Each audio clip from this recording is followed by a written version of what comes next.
નમસ્કાર, સત્યમેવ જયતે લાઈવ ન્યૂઝમાં આપનું સ્વાગત છે। વડોદરા જિલ્લાના સાવલીનગરમાં ભગવાન શ્રી જગન્નાથજીની 7મી ભવ્ય રથયાત્રા ભક્તિ અને આસ્થાના માહોલ વચ્ચે નીકળી હતી।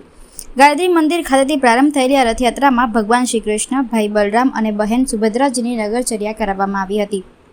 સમગ્ર માર્ગ પર મોટી સંખ્યામાં ભક્તો ઉમટી પડ્યા હતા અને જય જગન્નાથના જયઘોષ તેમજ ભજન કીર્તનથી નગર ભક્તિમય બની ગયું હતું।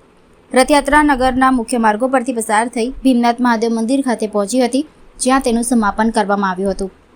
સમગ્ર કાર્યક્રમ દરમિયાન કોઈ અનિચ્છનીય બનાવ ન બને તે માટે પોલીસ દ્વારા ચુસ્ત બંદોબસ્ત ગોઠવવામાં આવ્યો હતો અને પોલીસની દેખરેખ હેઠળ રથયાત્રા શાંતિપૂર્ણ વાતાવરણમાં સંપન્ન થઈ હતી। સાવલી નગરની અંદર જગન્નાથજીની રથયાત્રા જે નીકાળવામાં આવી છે એ 7મી રથયાત્રા છે। આજે ધારાસભ્ય શ્રી કેતનભાઈ ઇનામદાર, નગરપાલિકાના પ્રમુખ સૌ સદસ્યશ્રીઓ અને સાવલી નગરના સૌ નગરજનો સાથે રહીને આજે નગર ચર્ચાએ આજે જ્યારે ભગવાન નીકળ્યા છે જગન્નાથજીના જય ઘોષ સાથે આજે સાવલી નગરની અંદર આજે વરઘોડો ફરશે અને સાવલી નગર થઈને ભીમનાથ મહાદેવે પૂર્ણાહુતિ કરવામાં આવશે અને સાથે ત્યાં પ્રસાદીનું પણ આયોજન રાખવામાં આવેલ છે।